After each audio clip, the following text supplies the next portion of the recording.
79년 12.6 박정희 서거가 있었고요.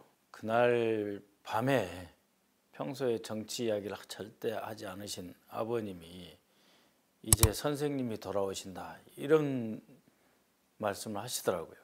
그때부터 김대중 선생님이라는 분, 김대중이라고 하는 큰 어른 지도자에 대한 기대가 성인들 사이에 이렇게 있구나 하는 것을 처음 알았죠. 그때 아버지는 통일당 당원이셨던 것 같습니다. 김대중 대통령이 일본에서 망명 생활하실 때 이제 만든 당이 통일당이거든요. 그러니까 몇 안 되는 진짜 김대중 지지자 중에 지지자로서 이제 김대중의 복귀를 기다리시는 그런 모습을 뵙고 그게 이렇게 중요한가? 그때는 어렸을 때니까요. 고등학교 이제 1학년 때였으니까 중3 바로 올라간 시기 아닙니까? 그랬었는데 80년 광주 민중항쟁 그 전에 광주 학살이 일어났지 않습니까? 그 전체 과정을 이제 보면서 정말 정치가 중요하구나, 민주주의가 중요하구나, 또 지역 이렇게 일방적으로 핍박받고 있구나 그런 생각을 했었죠. 80년에는 이제 광주하고 대한민국하고는 이제 상관이 없어지는가 하는 그런 고민 아닌 고민도 했었고 그렇습니다. 제 옆집이 이제 제재소였거든요. 그 제재소에서 강목도 사 들고 음료수에 김밥에 아버님 또 학생들 먹으라고 간식 사줘서 그렇게 올라갔는데 3, 4일 지나면서부터는 이제 시신이 내려온 것도 있었고 또 그것도 봤고요. 광주에서 그 대학 다니던 형을 찾으러 아버님이 걸어서 영산포에서 걸어서 올라갔던 그런 일들이 다 떠오르죠.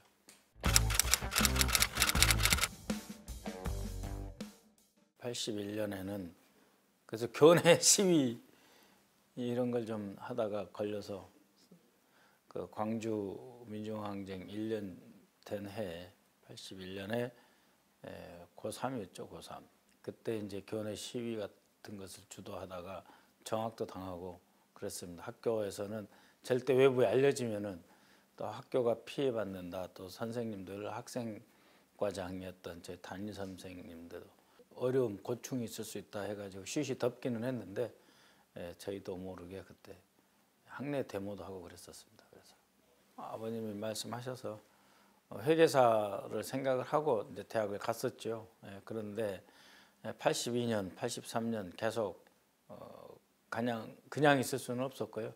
대학 들어가자마자 이제 학교 안에 있는 그런 사회과학 서클이라고 그러죠. 서클에 들어가서 사회과학 공부하고 이러면서 공부하라는 아버님 말은 안 듣고 대학 내내 시위 현장에만 있었던 것 같아요. 그래서 연세대학교 운동대학 제가 있던 서클이 목화인데 나무 아래 언더우드 연세대학교 운동대학 목화과 졸업했다고 그렇게 생각합니다.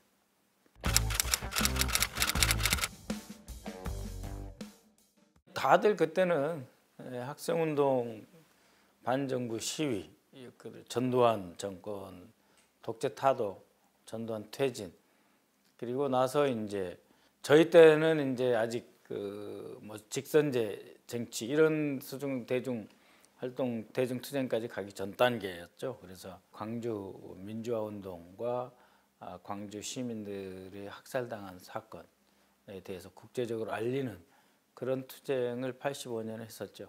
그것이 이제 서울 미문화원 점거농성 사건입니다. 연세대, 서울대, 고대, 성균관대 4개 학교 투쟁위원회 서울 미문화원을 점거해서 국제적으로 광주 민주항쟁의 위대성과 아울러서 당시에 얼마나 많은 광주 시민들이 학살당했는가, 또 그 배후에 미국이 과연 있었는가 없었는가 라고 하는 문제를 정면으로 제기하기 위해서 서울 미문화원 점거를 했었죠. 저는 그때 이제 같이 서울대, 연대, 고대, 성대 투쟁위원회 위원장들이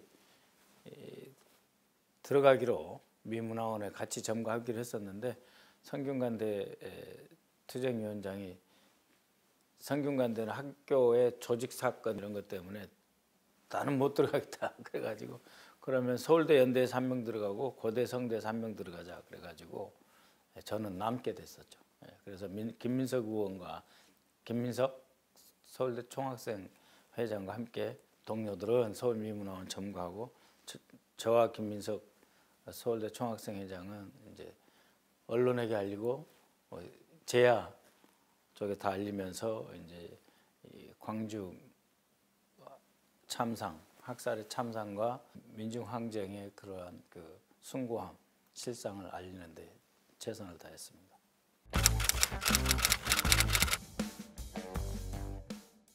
그때 그냥 그 일반 집회 및 시위에 관한 법률, 집시법만 하면은 다 1년 반 정도 형을 살았거든요. 근데 1년 반 정도면 실제로는 한 1년 정도 살고 다 석방되던 시절인데 이 사건이 워낙 컸어요. 서울미문화원 점거 사건이 워낙 컸고 국제적으로도 전두환의 학살 진상이 이제 규명돼야 된다.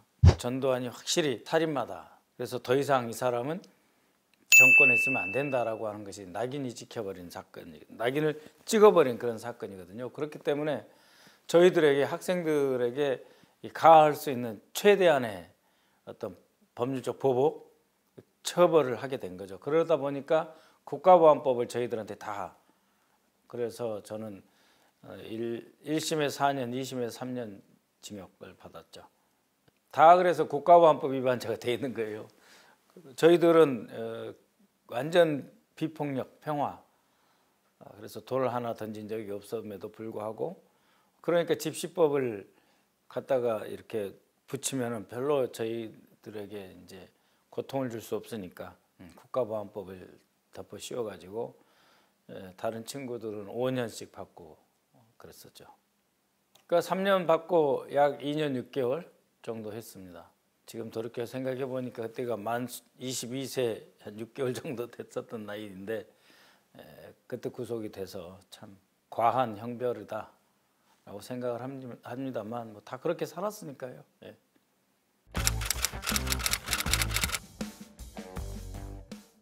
저는 이제 서울구치소 그러니까 이제 일제시대 서대문 형무소 서울구치소에서 1심 받고 2심 안양 그 다음에 수원교도소, 청주교도소 이렇게 돌아다녔죠. 그때 두 가지가 제일 기억이 남는데 연세대 앞을 지나가는데 눈물이 저절로 나더라라고 하는 아버님의 근데 한 번도 저한테 야단치시진 않았는데 가슴 아픈 그 말씀을 들었는데 아버님이 바로 그 다음 해 86년 여름에 간암으로 돌아가셨던 일이 있었죠. 저한테는 아주 큰 어려움이자 고통이었습니다. 두 번째는 이제 그 감옥에 있는 기간에 특히 이제 청주교도에서 이제 김민석과 같이 교도소에 살았는데 그때 이제 87년 대통령 선거에서 김대중 대통령이 승리하지 못하고 우리 민주진영이 졌습니다. 져서 이제 나머지 기간에 열심히 이제 공부를 해야 되겠다. 해외 유학 가야 되겠다. 그래서 그때는 이제 베를린 장벽이 무너지기 직전 상태. 근데 이제 소련에서는 고르바초프라는 사람이 나타나서 개혁과 개방을 주장하던 시기. 그래서 전 세계가 이념의 시기가 아니고 새로운 어떤 격동의 전환기에 들어갔다라고 하는 생각을 했고, 그래서 감옥 생활 마지막 서너 달은 열심히 영어 공부를 해서 유학 갈 준비를 감옥에서 했었습니다.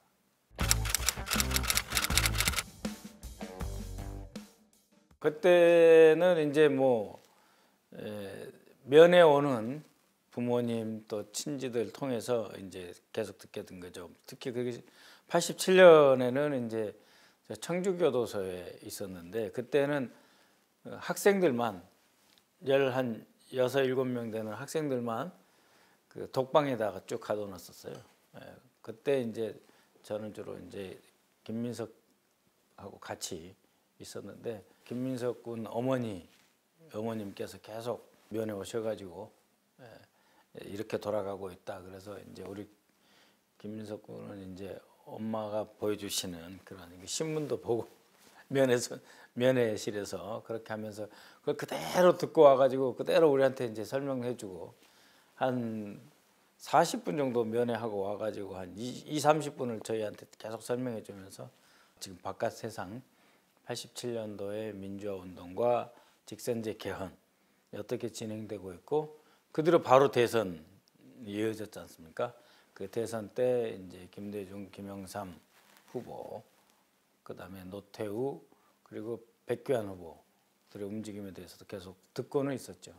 그 안에서는 이제 뭐 학생들 16, 17명이 뭐 운동할 때 토론도 하고 그러는데 정보도 제한돼 있고 그렇기 때문에 어떻게든 대선에서 우리 민주진영이 승리했으면 좋겠다 하는 그런 기대를 갖고 있었을 뿐이죠. 그래서 이제 노태우가 이기는 걸 보고 굉장히 실망을 했고 실망했기에 이제 유학을 결심했던 것 같습니다.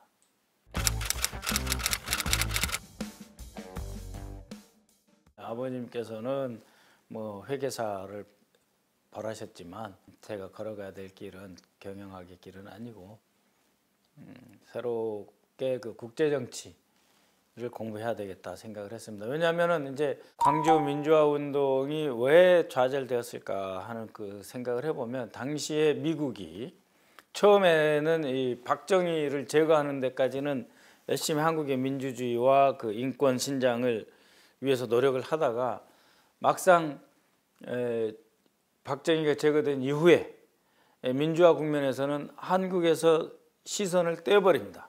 어디로 가냐면은 소련이 아프가니스탄을 침공하는 그런 사태가 벌어지고 또 이란에서는 미국의 외교관들 약 400명 정도가 억류당해 버려요.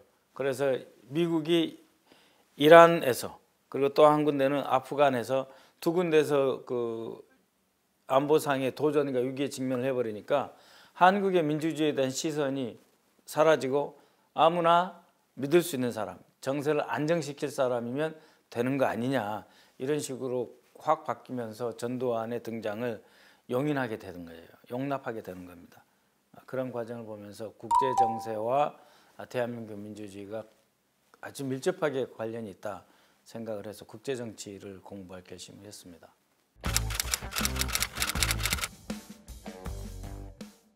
노태우 대통령 취임식 때 이제 저희는 특별 사면, 특별 복권 한 몇 달 뒤였었던 것 같아요. 특별 사면 받고 석방됐었어요. 88년 2월 말에 청주교도소 석방됐고 그해 여름에 이제 특별 복권된 것 같습니다. 그렇기 때문에 이제 제가 복학을 해서 3학년, 4학년부터 다시 다니는 거죠.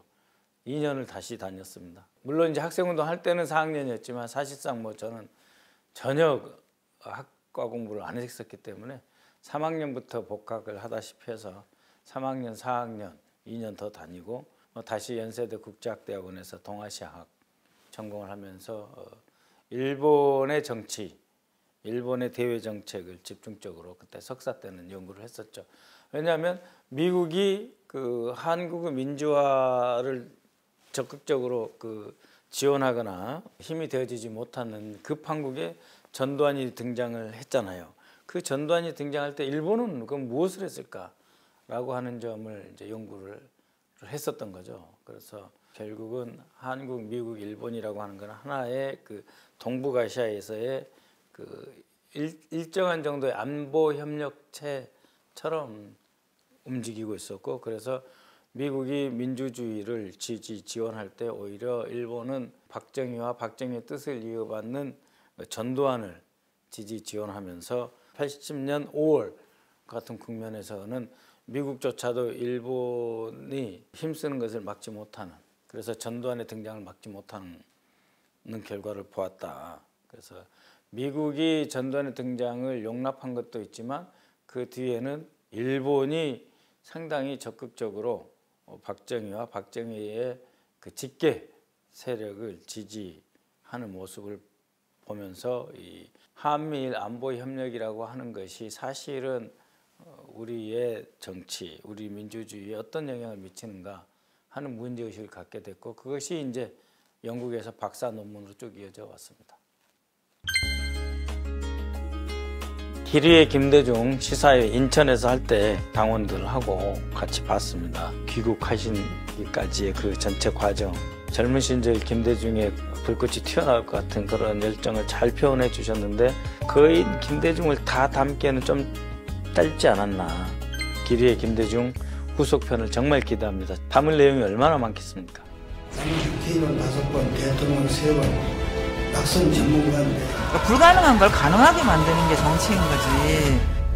사형수가 17년 만에 대통령이 되는 과정이 민주주의가 이 땅에 내려오는 과정이었고,